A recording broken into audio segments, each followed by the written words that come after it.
নমস্কাৰ, মই বুলমণি বৰী। গণশিল্পী ৰাজীৱ শদিয়া ডাঙৰীয়াৰ আকস্মিক বিয়োগত এতিয়া সমগ্ৰ অসম শোকত ম্ৰিয়মান হৈ আছে। তেখেতক শ্ৰদ্ধাঞ্জলি জনাই কবিসকলে লিখা কেইটিমান কবিতা মই সামাজিক মাধ্যমৰ পৰা তুলি আনি পাঠ কৰিবলৈ চেষ্টা কৰিছোঁ। কিবা যদি ভুল হয় তেতিয়াহ'লে আপোনালোকে মোক ক্ষমা কৰি দিব।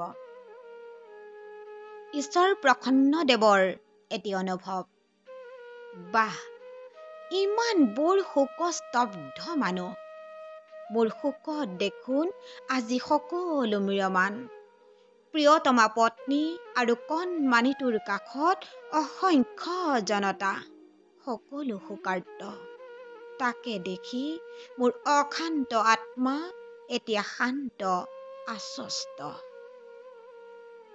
জীয়াই থাকি এখন সুখন নিপীড়ন প্ৰলোভনহীন সমাজৰ সপোন দেখিছিলোঁ। দুটামান কঠোৰ শব্দৰে বিভীষণবোৰক সকীয়াইছিলোঁ। হেৰ' সৰল মানুহবোৰক নঠগিবি, জনতাকো কৈছিলোঁ। সময় থাকোঁতেই দগাবাজবোৰক চিনি থ। অলপতে প্ৰলোভিত নহবি, সময় থাকোঁতেই সঠিক সিদ্ধান্ত ল। স্বদেশত বিদেশী হোৱাৰ আগতেই আবেগেৰে নহয়, কামেৰে অবৈধ বিদেশী মুক্ত এখন সমাজ গঢ়। এই সোপাইতো বিদেশী নেখেদে, নিজৰ সান্দহ খোৱা বালি কোনে তল পেলাব কহ? সেইবাবেই চাগে মোক বহুতে বেয়া পালে। কাৰো পদলেখন কৰিব নোৱাৰা বাবে হয়তো জাক জমকীয়া অনুষ্ঠানলৈ মোক কেতিয়াও নেমাতিলে। প্ৰচাৰ মাধ্যমেও এলাগী কৰিলে। গীত এটা প্ৰচাৰ কৰাটো বাদেই সাক্ষাৎকাৰ এটাও নললে। কাৰণ মই যে বজৰুৱা গান গাব পৰা নাছিলোঁ। মোৰ কণ্ঠ কথা সুৰত তেনে গীতবোৰেচোন ঠায়েই উলিয়াব নোৱাৰিলে। বজাৰত জনপ্ৰিয় হ'বলৈ তেনে গান গাব নোৱাৰা বাবেই চাগে মোক অকণমান ঠাইও এৰি নিদিলে। তথাপিও ৰাইজে আজি মোক মৰম দিছে। মোৰ মৰমৰ পৰিয়ালটোৱে আৰু কষ্ট নেপায়। আজি এই অনুভৱৰ বাবে আত্মাই বুজাব নোৱাৰা শান্তি পাইছে। হে জনতা, তোমালোকৰ ওচৰত মোৰ কোনো খেদ নাই। মোৰ কপালৰ লিখন চাগে আছিল এনেকুৱাই। কোনোবা জনপ্ৰিয় গায়কে মোক চিনি নাপায়, কোনো কথা নাই। মিছাতে বিতৰ্ক নকৰিবা। তুলনা কৰিলে মোৰ আত্মাই শান্তি নাপায়। তোমালোকে দেখোন মোক গণশিল্পী অভিধা দিলাই। আৰু কি লাগিছে?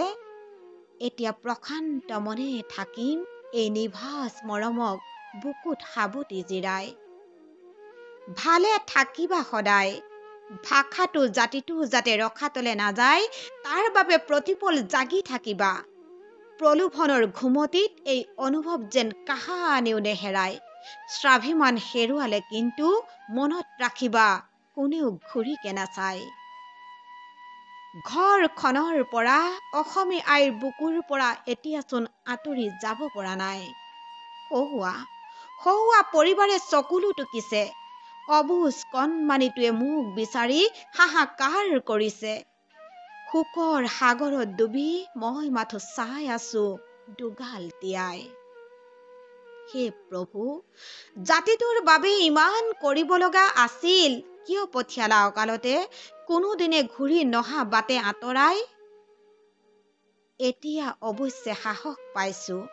মোৰ ঘৰলে অহা জনতাক দেখি ভাবিছো, অসমীয়াই কাহানিও মূৰ নোদোৱাই উচ্চ শিৰে থাকিব সদায় মেৰুদণ্ড পোনাই। বিদায় অসমীয়াই, বিদায়। আন এটি কবিতা। কবিতাৰ শিৰোনাম মৃত্যুৰ সুখুৰী। কবি ৱাহিদ আহমেদ।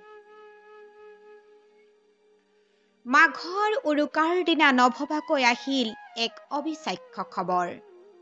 টুপচিঙা গাঁৱৰ ডেকা ল'ৰাজন জাতি মাটিৰ গীত গাই অসমীয়াৰ বুকুত প্ৰাণ জগোৱা বিপ্লৱী শিল্পীজন শান্তিৰে শুবলৈ লৈছে হেনো। লুইত পাৰত শোকৰ ছায়াই সকলোৰে মন সেমেকাই তুলিছে, ৰাজীৱ শদিয়া যে নাই। সাধাৰণ জনতাৰ বুকুত শিহৰিত হৈ থকা শব্দৰে ৰচিলে গীতৰ সফুৰা। ঢোলৰ মাৰিডালত ৰগৰ তুলিবলৈ গাঁৱৰ পৰা ওলাই আহি জনতাৰ হৃদয়ত ঘৰ সাজিছিল। সেই ঘৰখনত আজি উৰুকাৰ সোৱাদ লবলৈ নাহিল। সোমবাৰৰ দুপৰীয়াত তেওঁ নিমাতে আহিল আৰু সাৰ নাপালে। বগা কাপোৰ মেৰিয়াই টোপনি গৈছে। কণ্ঠৰ মাজেৰে জাতিক সাহস দিয়া গীতবোৰ চৌদিশে বাজিছে। চকুৰ পানীৰে চপা খোৱাৰ ৰাস্তা তিতিছে। সাধাৰণ মানুহৰ জীৱনৰ কথাবোৰ, গাঁৱৰ জীৱনশৈলীৰ লগত মিল থকা খাটি খোৱা মানুহৰ বেদনাবোৰক লৈ সুৰ তুলি গাই গ'ল অজস্ৰ গীত। অসমীয়া জাতীয় জীৱনৰ সংকট, অসমীয়াৰ ওচৰত চলা অত্যাচাৰৰ বিৰুদ্ধে গৰজি উঠিছিল সেই কণ্ঠ। ব্ৰহ্মপুত্ৰ, লুইত, দিবাং, দিহিঙৰ ঢৌত এৰি দিছিল সম্প্ৰীতিৰ গান। সেই নৈখন আজি শুকাই গ'ল। সহস্ৰ মানুহ উপচি আহিছে, শুকোৱা নৈখনৰ কাষতে বহি কান্দিছে। ভোগালীৰ চোতালত শেষ শ্ৰদ্ধা বুলি কবলৈ মোৰ বুকুখন কঁপিছে। উদাত্ত কণ্ঠবোৰ শুনিবলৈ নাপাম। পথাৰৰ মাজত বজোৱা সুহুৰিটো সদায় মনত থাকিব। ৰাজীৱ শদিয়া বুলি ক'লেই সেই আৱেগিক জাতি সত্তাৰ কথা মনলৈ আহিব। আন এটি কবিতা। কবিতাৰ শিৰোনাম বন্ধু নাপাহৰো তোমাক। কবি ধ্ৰুৱজ্যোতি শইকীয়া। টুপ চিঙাত এতিয়া নিজান নিতাল নিস্তব্ধতাৰ সীমাহীন বিৰাজ। জনতাক জগোৱাৰ হেঁপাহী মনটো অকালতে নিয়তিয়ে কাঢ়ি লৈ গ'ল। অসমৰ চুকে কোণে জাগ্ৰত জনতাৰ আজি শোকস্তব্ধ মন। গীতেৰে হৃদয় জিনিলা, গীতেৰে জাতিটোক বাট দেখালা, নুবুজিলো একো। মঞ্চলৈ বাট বুলি জাতিৰ সন্মুখতে কিয়নো বিদায় ললা। জনতাক জগাই জগাই তোমাৰ হৃদয়ৰ বৰঘৰত হৃদস্পন্দন কিয় বন্ধ হৈ গ'ল। চোৱা চোৱা, য'তে আছা তাৰে পৰাই সেই মহান জনতাৰ শিল্পী ৰাজীৱ শদিয়া। অসম নিজম পৰি গ'ল, জনতা নীৰৱ হৈ গ'ল। জনতাৰ অন্তৰে অন্তৰে আজি মাথো তুমি বুকু ঢালি উজাৰি দিয়া শিহৰণ জাগি ৰ'ল। মাথো জনতাক জগোৱাৰ হেঁপাহ তোমাৰ অকালতে হেৰাই গ'ল। বন্ধু নাপাহৰো তোমাক, তোমাৰ গীতৰ মাজেৰেই আমিও দেশখন ৰখাতলে যোৱাৰ আগত চিঞৰি চিঞৰি কম বন্ধু, চিঞৰি চিঞৰি কম। জাতিটো জাগিবৰ হ'ল, জাতিটো জাগিবৰ হ'ল। আন এটি কবিতা। কবিতাৰ শিৰোনাম তোমালৈ প্ৰণিপাত। কবি আইনাল হক। ডাৱৰে ঢাকি ৰখা উজ্জ্বল তৰাটো খহি পৰিল। খহি অহা তৰাটোৰ পোহৰত আইৰ বুকু কঁপিল।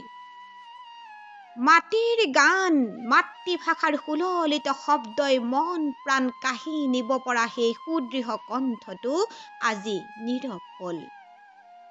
প্ৰচাৰ বিমুখ হৈও ক্ষান্ত নোহোৱা সেই শিল্পী সত্তাক আজি কেনেকৈ জনাও সন্মান।